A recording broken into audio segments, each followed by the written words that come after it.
The hell do you mean we shouldn't try to subjugate humanity? By all accounts, they only have 10 supercarriers. We've got well over 100. I don't see any possibility under Toller's twin sons of humans presenting little more than their sword in surrender, if push comes to shove. Fleetmaster Brackus had to pause to catch his breath and wipe the spittle from his clenched mandibles before continuing his rant. How dare you present such defeatist nonsense before the Empress? How dare you mock our fleet's ability? How low do you think of us that we apparently couldn't even?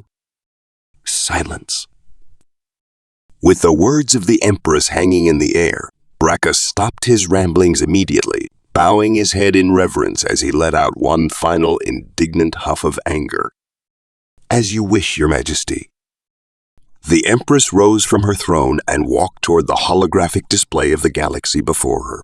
In her 1,000 years of exalted tenure, she oversaw the conquest of hundreds of species. Thousands of stars had risen to meet her empire's might and fallen all the same.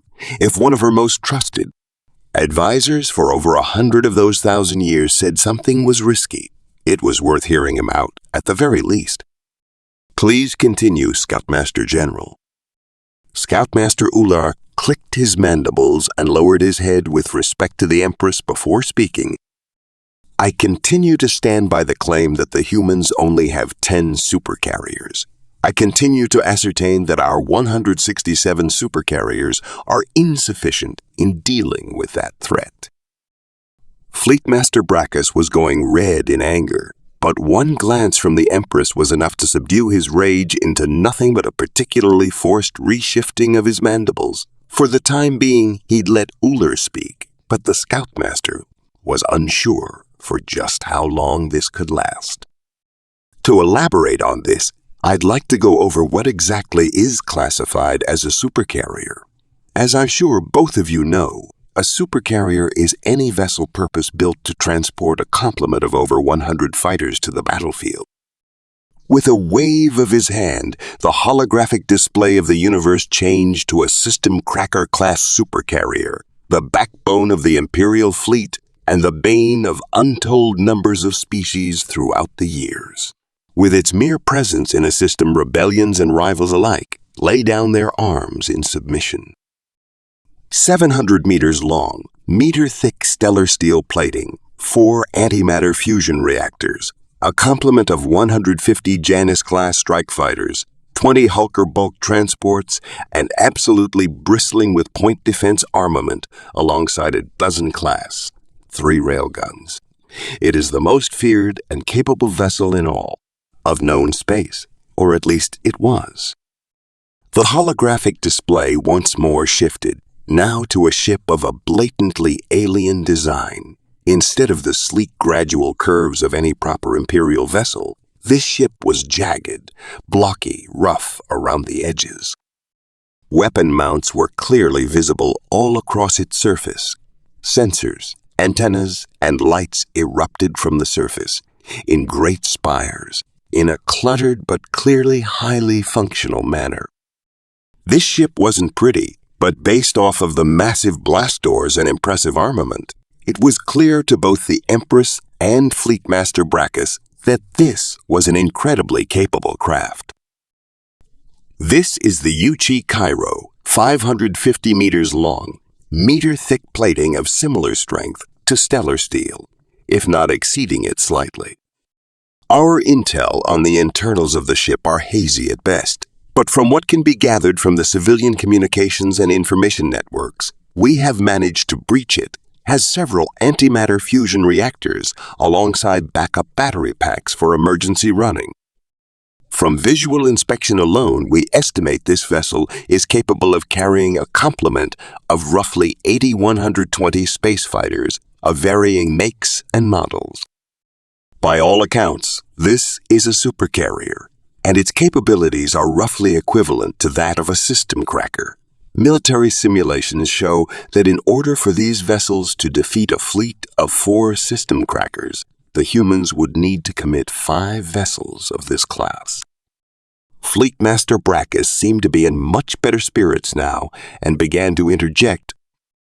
I admit that these vessels of the What were these aliens called again? Humans, Fleetmaster. Thank you, humans. Are quite impressive.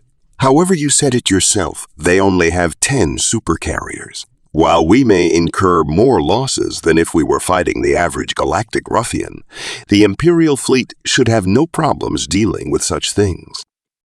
Brackus turned toward the Empress with pride in saying, I will have the invasion plans drafted and the fleet on high alert by the end of the week. The Empress took one final look at the display of the Cairo before replying, Very well. These humans admittedly seem quite industrious. They shall make a fine addition to our empire. Thank you for your concern, Scoutmaster. This intelligence has been invaluable to our decision today. If that's all. Ooler clicked his mandibles loudly and let out a huff. That is not all. The Empress was shocked at the Scoutmaster's open display of disrespect. Her royal guard visibly tightened their grip on their blasters, and Fleetmaster Brackus roared in anger. Within a fraction of a second, the Fleetmaster had his saber pinned to Ooler's throat. He turned to face the Empress and roared, Let me make an example of this beast. When the Empress glared into Ooler's eyes to see if he'd beg for mercy, she was shocked to see not remorse, but fear.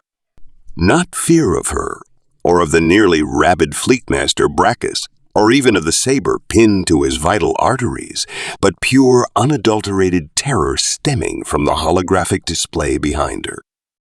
When she turned to look at whatever had caused Ooler such great fear, she simply became confused. What am I looking at, Ooler? With a saber still firmly pressed against his throat, Ooler let out a somewhat stifled reply. You are watching a video capped, the human system. Brackus, the Empress mumbled quietly. Let him speak. As you wish. You wish. But Ooler didn't need to speak, because the video was speaking 1 billion words a second. He spoke anyway to ensure no doubt of what they were seeing existed in anyone's mind. You are watching a video captured from the human home system. From what we can gather, this is humanity's home fleet. Hundreds of tiny pinpricks of light danced across the projection, but upon closer inspection, it was obvious the dots were anything but tiny. Each dot you see is a vessel of similar size to the Cairo. There are thousands of smaller ships present, but they are too small to see from this distance. Fleetmaster Brackus was too stunned to speak for what seemed like an eternity before finally asking the inevitable. I thought you said the humans only had 10 supercarriers. There have to be. Ooler cut the Fleetmaster off before he could finish. 228 to be exact, and that. Even knowing it was coming, Ooler was left speechless. The star visible in the background of the scene began to dim as a vessel of truly gargantuan proportion entered into view.